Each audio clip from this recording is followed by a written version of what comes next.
BRS 10 ఏళ్ల పాలనలో రాష్ట్రానికి రావాల్సిన 968 టీఎంసీల గోదావరి నీటి కోసం ప్రయత్నం చేయలేదని టీపీసీసీ చీఫ్ మహేష్ కుమార్ కూడా ఆరోపించారు. కాళేశ్వరం ప్రాజెక్టు పేరుతో కోట్లాది రూపాయలు నీళ్లలో పోస్తారని విమర్శించారు.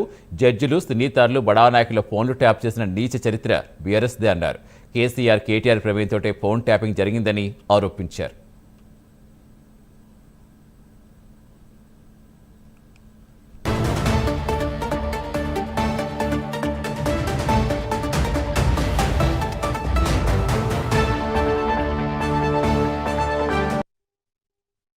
పదేళ్ళు ప్రభుత్వం ఉన్నటువంటి బీఆర్ఎస్ పార్టీ మనకు రావలసిన 968 టీఎంసీల విషయంలో ఏనాడు పట్టించుకోలే. మనకు రావాల్సిన హక్కుల్ని కాలరాస్తూ వచ్చినారు 10 ఏళ్ళు. అక్కడ ముఖ్యమంత్రి జగన్మోహన్ రెడ్డితో చట్టపట్టరేసుకొని రావాల్సిన వాటా గురించి ఎప్పుడు కూడా మాట్లాడలే. ఇవాళ ఆంధ్ర ప్రభుత్వం మనం ప్రాజెక్టు కట్టకుండానే ఈ వాటాని వాడుకుంటారనే ప్రయత్నం చేస్తూ ఉందో దీంట్లో సస్యమరం ఒప్పేది లేదు. ముఖ్యమంత్రి గారికి మాకు స్పష్టత ఉంది.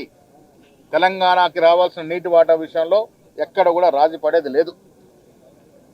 10 ఏళ్లుగా మీరు